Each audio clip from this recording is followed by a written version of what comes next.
இந்த மாதத்தையும் இந்த 2026 ஜூலை 1ஆம் தேதியில் இன்னைக்கு ஆண்டவரை பார்க்கும்படி கர்த்தர் கிருபை செய்தார். கரங்களை தட்டி கர்த்தரை மகிமைப்படுத்துவோம். ஸ்தோத்திரம் ஸ்தோத்திரம். இன்றைக்கு என்ன வார்த்தை என்று சொன்னால், வாக்குத்தத்தங்கள் 145ஆம் சங்கீதம் அதில் 14ஆம் வசனத்தை நம்ம வாசிக்க கேட்போம். கர்த்தர் விடுகிற யாவரையும் தாங்கி மடங்கடிக்கப்பட்ட யாவரையும் தூக்கி விடுகிறார். அல்லேலூயா. கர்த்தர் விழுகிற யாவரையும் தாங்கி. ஒருவேளை இன்னைக்கு நம்ம நினச்சிக்கிட்டு இருக்கலாம், நான் விழுந்துட்டேன், என் வாழ்க்கையின் உயரத்திலிருந்து நான் விழுந்துட்டேன், கடத்தில் நான் விழுந்துட்டேன், பிரச்சனையில் நான் விழுந்துட்டேன், நான் விழும்படி தள்ளிட்டாங்க. கவலைப்படாதீங்க. நீ எப்பேற்பட்ட சூழ்நிலையில் விழுந்திருந்தாலும் கர்த்தர் உன்னை தாங்குகிற தேவனாயிருக்கிறார். கரங்களை தட்டி கர்த்தரை மகிமைப்படுத்தலாமா? எந்த சூழ்நிலையில் நீ தள்ளப்பட்டிருந்தாலும், எப்பேற்பட்ட நிலையில் நீர் விழுந்து கிடந்தாலும், ஒரு ஆண்டவர் உண்டு. உன்னையும் என்னையும் நேசிக்கக்கூடியவர், உன்னையும் என்னையும் அழைத்தவர், உன்னையும் என்னையும் இதுவரையிலும் பாதுகாத்தவர். அவர் உன்னை தாங்குகிறேன் என்று ஆண்டவர் சொல்லுகிறார். அல்லேலூயா. விழுகிற யாவரையும் தாங்கி மடங்கடிக்கப்பட்டவர்களை கர்த்தர் என்ன செய்கிறாராம்? நீ எழுந்துக்கவே முடியாது என்ற சூழ்நிலையில் இருந்தாலும் உன்னை தூக்கி விடுகிறாராம். எத்தனை பேர் விசுவாசிக்கிறோம்? கர்த்தர் இந்த பிரச்சனையிலிருந்து என்னை தூக்கி எடுத்தார், இந்த கடத்திலிருந்து என்னை தூக்கி எடுத்தார், இந்த வியாதியிலிருந்து என்னை தூக்கி எடுத்தார். நான் மடங்கடிக்கப்பட்டு இருந்தேன், நான் எழுந்துக்க முடியாத ஒரு சூழ்நிலையில் இருந்தேன். ஆனால் கர்த்தர் என்னை தூக்கி எடுத்தார். அல்லேலூயா, அல்லேலூயா. முதலாவது பார்த்தோம், விடுகிற உன்னை எந்த இடத்திலே நீர் விழுந்தாலும் அந்த இடத்திலே கர்த்தர் தாங்குகிறார். அல்லேலூயா. ரெண்டாவது, உன்னை தூக்கி விடுகிற தேவன். அவர் உன்னை அந்த பள்ளத்திலிருந்து ஆழத்திலிருந்து மாத்திரமல்ல, எந்த சூழ்நிலையிலும் உன்னை தூக்கி எடுத்து உன்னை உயரத்தில் வைத்து அழகு பார்க்கிற தேவன். கரங்களை தட்டி கர்த்தரை மகிமைப்படுத்தலாமா? அப்படி என்று சொன்னால், இந்த மாதத்தினுடைய வாக்குத்தத்தம் இந்த சங்கீதம் 145ஆம் சங்கீதத்தில் 14 நம்ம பார்க்கிறோம். விடுகிற யாவரையும் தாங்குகிற தேவன், விடுகிற யாவரையும் கர்த்தர் தூக்கி விடுகிற தேவன், மடங்கடிக்கப்பட்டவர்களை தூக்கி விடுகிற தேவன். உன்னை எப்பேற்பட்ட சூழ்நிலையில் இருந்தாலும் கர்த்தர் உன்னை தூக்கி எடுப்பார். ஐயோ, யார் என்னை தூக்கி எடுப்பார்கள்?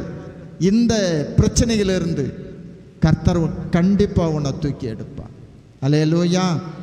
இன்னொரு வசனம் சொல்லுகிறது, 146ஆம் சங்கீதம் அதில் 8ஆம் வசனத்தை நாம் வாசிக்கிற போது, குருடரின் கண்களை கர்த்தர் திறக்கிறார், மடங்கடிக்கப்பட்டவர்களை தூக்கி விடுகிறார், நீதிமான்களை கர்த்தர் சிநேகிக்கிறார். அல்லேலூயா. இதுலேயும் என்ன சொல்லப்படுகிறது என்று சொன்னால், மடங்கடிக்கப்பட்டவர்களை கர்த்தர் தூக்கி விடுகிறார். கர்த்தர் உன்னை தூக்கி எடுக்கிறார், தூக்கி விடுகிறார். யார் என்னை தூக்கி எடுப்பார்கள்? யோசப்பு ஒருவேளை நினைச்சிருக்கலாம்.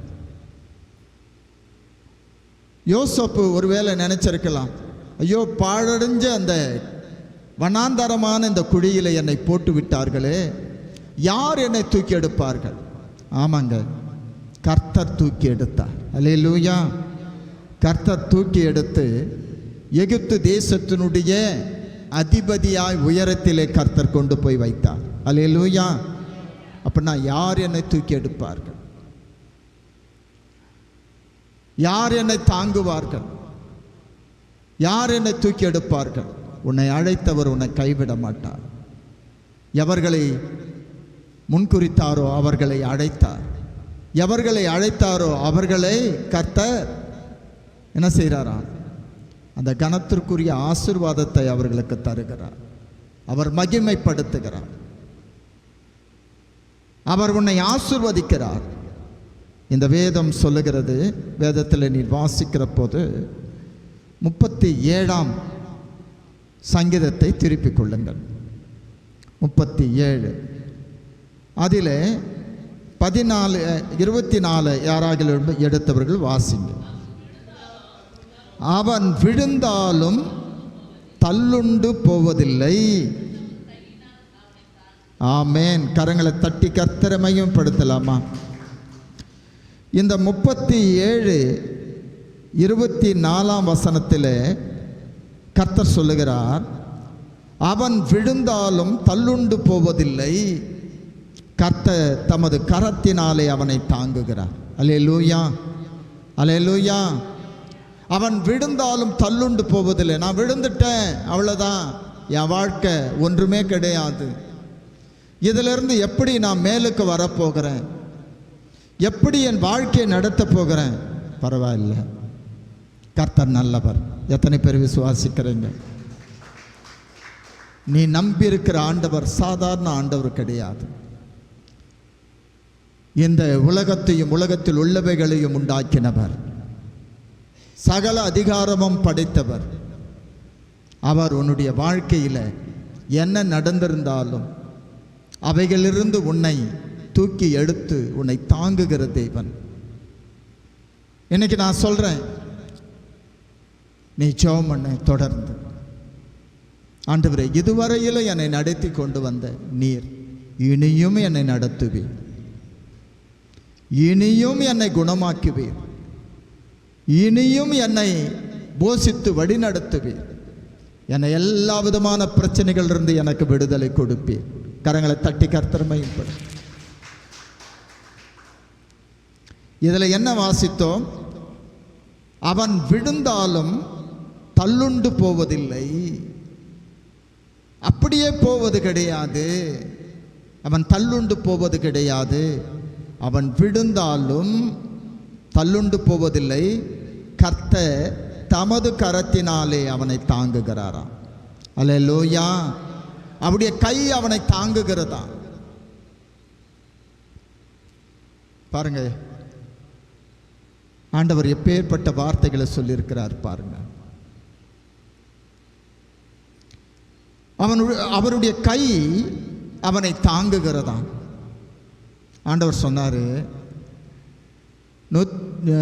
ஏசாயா 41ஆம் அதிகாரம் அதில் 10ஆம் வசனம் சொல்லுகிறது, பயப்படாதே, நான் உன்னோடு கூட இருக்கிறேன், திகையாதே, நான் உன் தேவன், நான் உன்னை பலப்படுத்தி உனக்கு சகாயம் பண்ணுவேன், என் நீதியின் வலது கரத்தினாலே உன்னை தாங்குவேன். கரங்களை தட்டி.